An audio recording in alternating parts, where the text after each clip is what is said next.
What's up, everyone? This is Gianna Castro, and I am your host of the Women's Sports Matters podcast, and we are live on the 4th of July, right during fireworks. I have gotten this sort of inspiration from watching all these fireworks and everything, being patriotic, because America. I know I have a lot of listeners outside of the United States, which I'm very thankful for also. This will not be a video episode because I will be talking into my phone. But one thing I just wanted to say, since, I'm sitting here watching fireworks from the comfort of my own home, is that America is a sucky place to live, and it is not the best country in the world.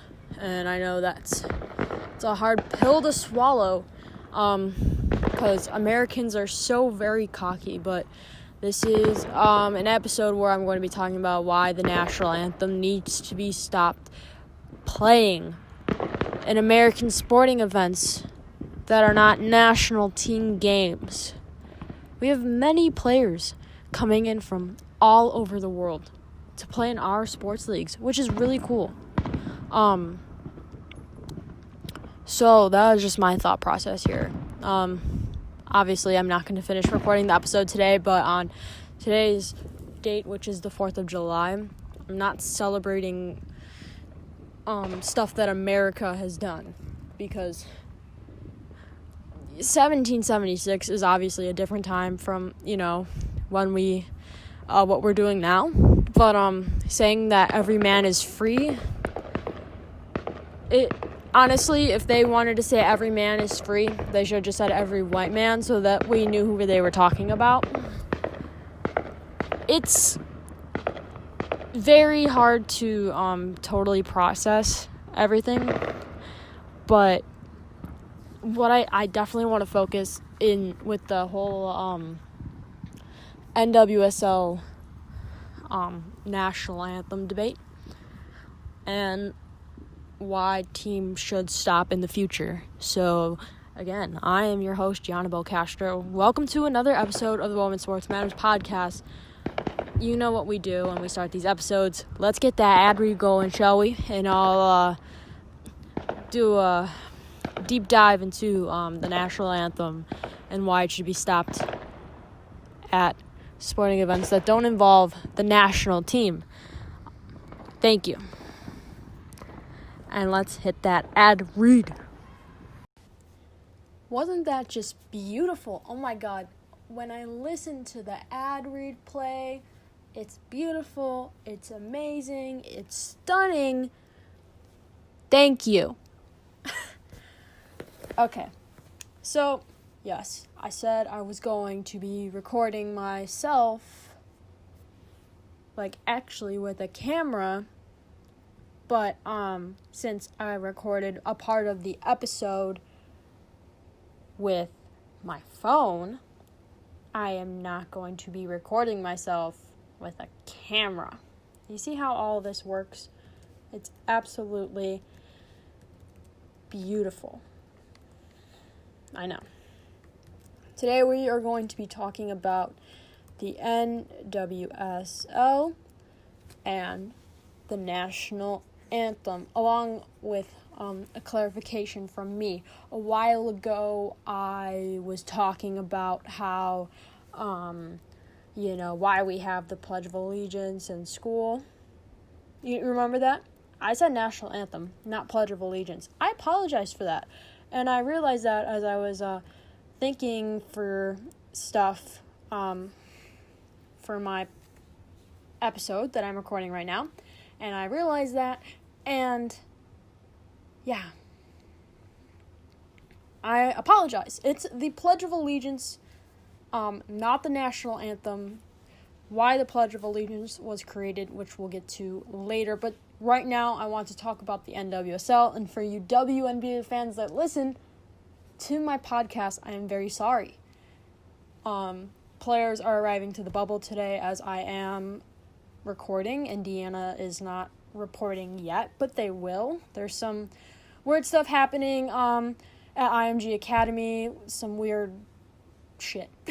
It's kind of the conditions are weird, If you follow any of the players, you know that.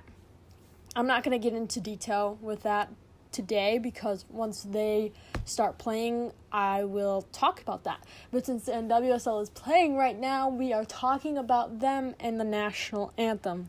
I think there's a guy with like a sax or something playing the national anthem. So yeah. It's cool. It's like the dude playing the harmonica. Okay? That was really, really cool. But we are not talking about that right now. Okay? The whole thing with the players are going to kneel, some of the players won't. It's not necessary. It feels like a PR stunt, and I'm not here for that. There's a petition going around right now, and I'll link it down below if you want to sign it. And it states that the NWSL should not play the national anthem before its games. Now, I do not have statistics of how many Americans play in the NWSL, but I can tell you there are a lot of international folks that play on these teams. I don't understand. Here's the thing with American sports. Why must we have the national anthem in the beginning when not everyone is American? Now, if you are a true patriotic person, like one of those rednecks, excuse me, that are listening, you're going to be like, oh, well, we need the national anthem. We're patriotic, like, we just need it. It's not necessary. And, quite frankly, it makes the game start later. It's not fun to sit through. Sure, there are some people that are really good at singing it, but if you're Fergie doing it right before the All-Star game for the NBA, maybe you're not good at it. That will be one of the best anthems I've ever watched on TV. Sometimes the anthem isn't even on TV, and I'm glad for that. But, if you're an all-star game, you gotta do it. We're American. Hey, Americans for life, am I right? But, honestly, why do we need the national anthem before these games start? The only time we need the national anthem played for a sporting event is when a team like the U.S. Women's National Team plays against the Netherlands, who has their own, national anthem play too. They play their anthems in the beginning, they shake hands, they play the game. This is not a national team. It's a national league. The thing is with the national anthem being played, I'm sure it's very confusing for some international players who the first time they're playing in the U.S. and they're like, Why are we playing the national anthem before the game? That's really weird. I'm sure we're the only country that even does that. If you are from anywhere else in the world, you're not from the U.S., and if you follow me on Twitter, if you're on YouTube, please tell me if you're in New Zealand, United Kingdom, Germany, Switzerland, Sweden, Finland, Iceland, anywhere. Please, tell me. Do you play your national anthem before league games? Thank you for answering my question. I really appreciate it. The reason that we started playing the national anthem was because of after World War II. I talked about that before, I believe. But honestly, especially what's happening right now, you think they would stop playing the national anthem after many people. If you follow WOSO Twitter, which is World Soccer, for any of you folks that don't know what WOSO means, there's a lot of talk about how the NWSL is stupid for not playing the national anthem before their games for the NWSL Challenge Cup, which my Red Stars have not won a game yet. That is a whole nother topic for a later date where I'll do my review of the Challenge Cup. Listen,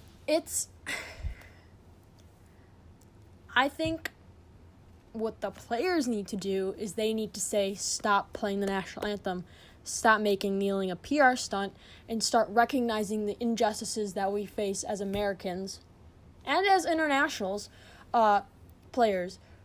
Have conversations, but also include soccer, Make it a Twitter thing. That is also a PR stunt, but you know what I mean, okay? If I were a player right now, I would definitely voice my opinion for no anthem. We are not in the World War II era, although I think we're reaching World War III era, by the looks of it. But we don't need the anthem anymore. It's not important. I mean, yes, I could tell you how many Americans play in each of the sports leagues versus how many international folks play. Honestly, it could be half and half. I mean, let's see if I can find it right now.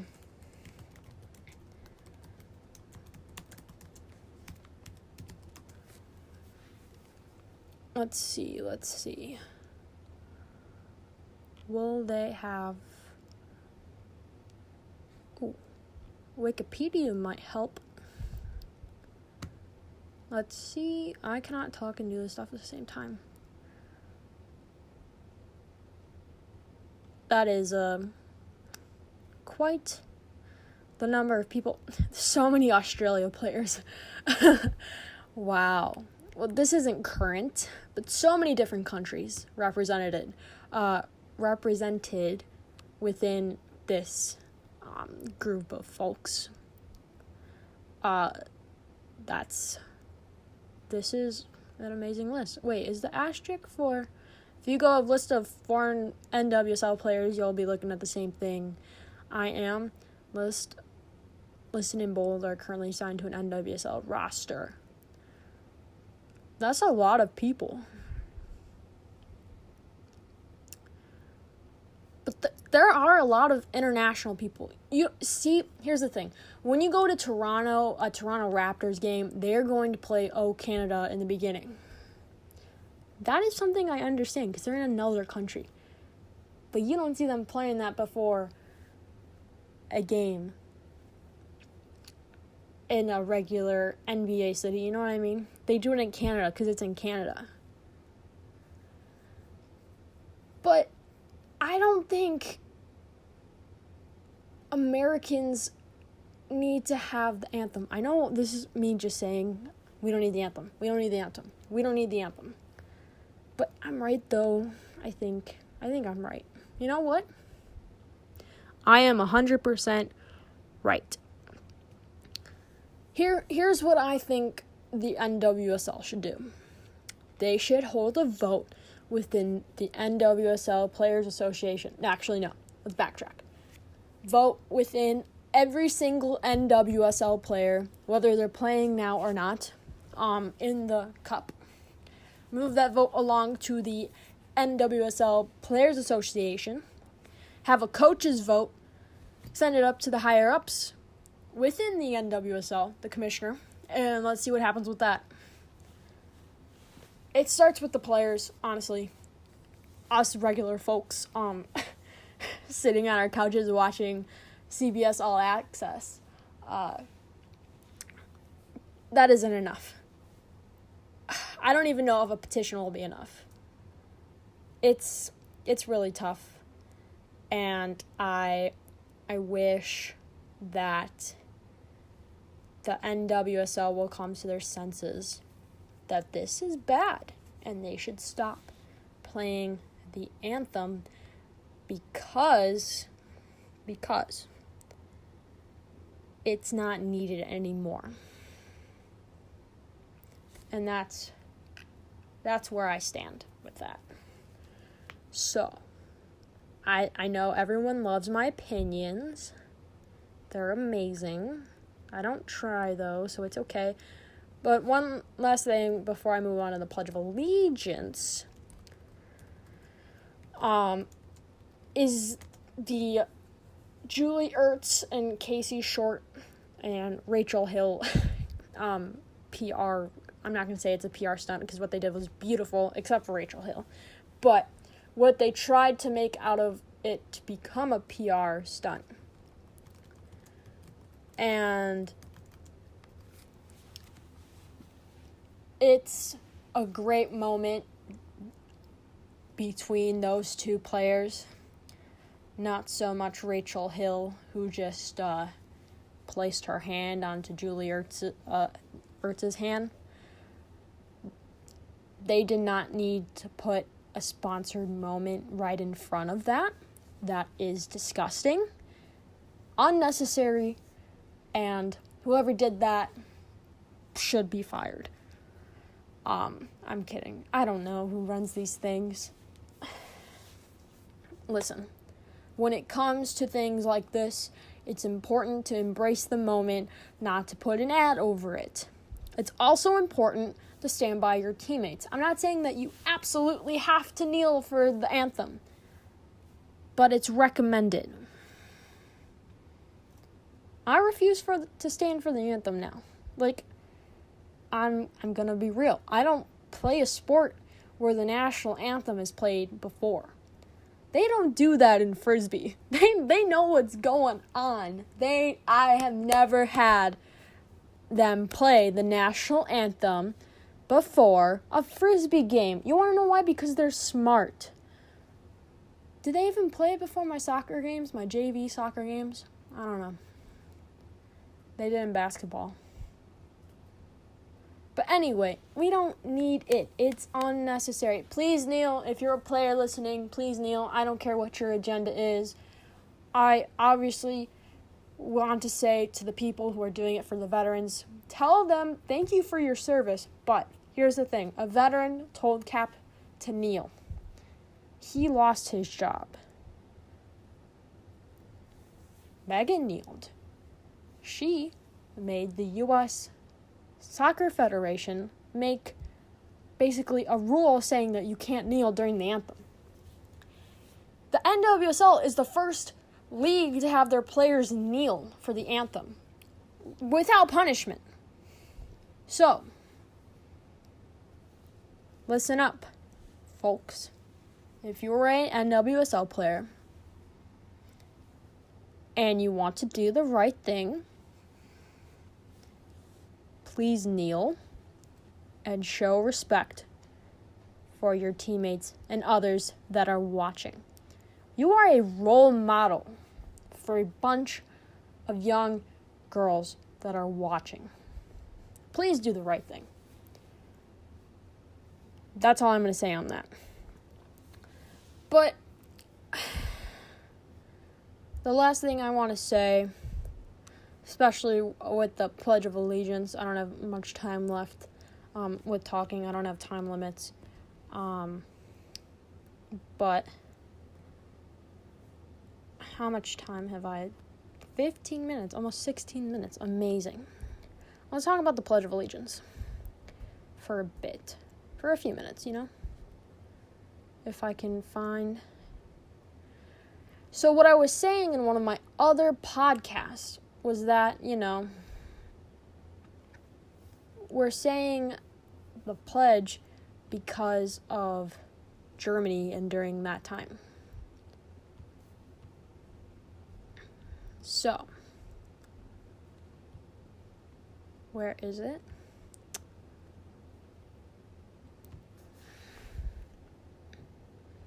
Do I trust this website? Oh, it's an opinion column. Everyone knows the pledge. I'm not saying it. I hate it.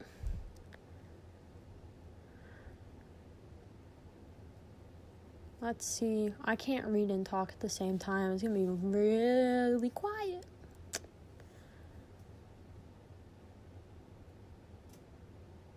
(1892). It was started in 1892.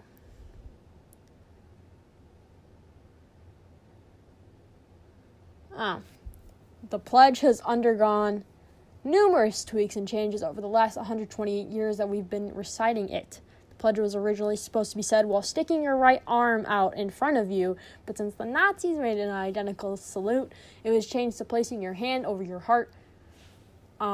So, isn't that beautiful? Isn't that gorgeous? That is great. That's it. Okay, let's be honest. There is no way I'm going to figure out what this is and why we have it. I keep seeing a lot of 1892, so I thought it was done during World War II, but it looks like it was used more during that time. I really want to try and sound smart for once.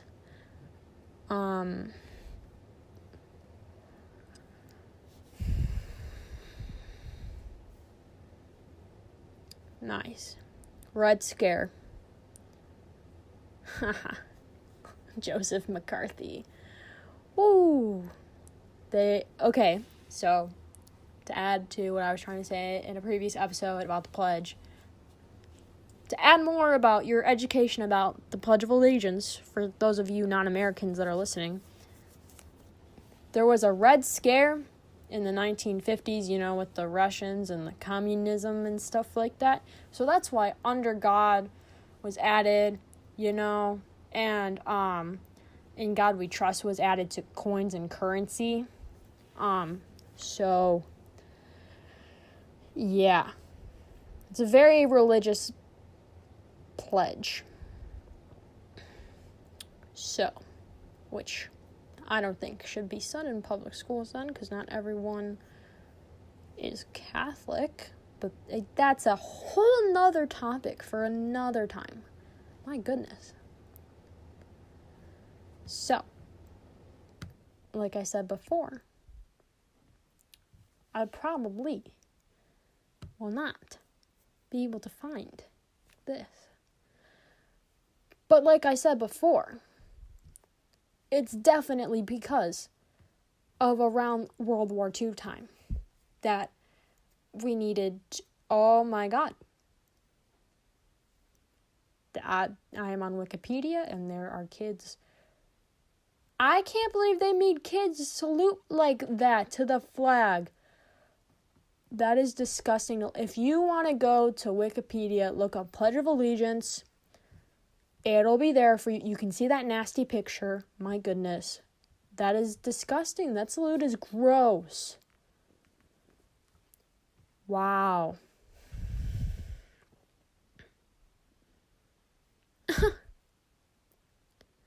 There was controversy because the Supreme Court... Guys, go into Wikipedia and read this stuff.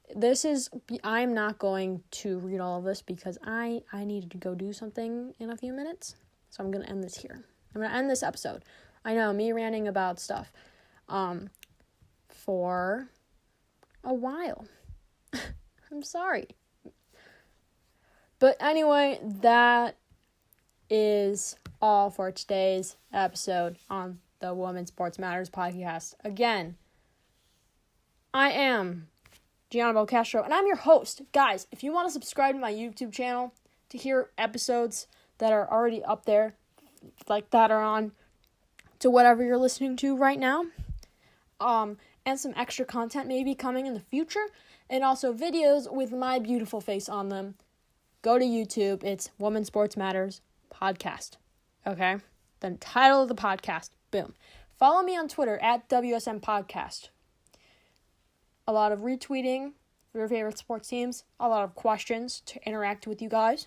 Again, if you want to ask me a question, have a topic in mind, or for me to invite a guest onto my podcast. That person will be the second guest, though, because right after this, I'm having my very first interview done, which will be the next episode up, which is awesome. So, use the hashtag WSM Podcast for all that stuff. Okay? Beautiful. remember to wash your hands, wear a mask, and a social distance so we can get rid of COVID-19. If you want to go see the WNBA or NWSL or NWHL or whatever sports league you want to go and see, wear a fucking mask, wash your hands, and social distance. Again, this is the Women's Sports Matters podcast, and I'm your host, Gianna Belcastro. Thank you for listening, and that's all, folks.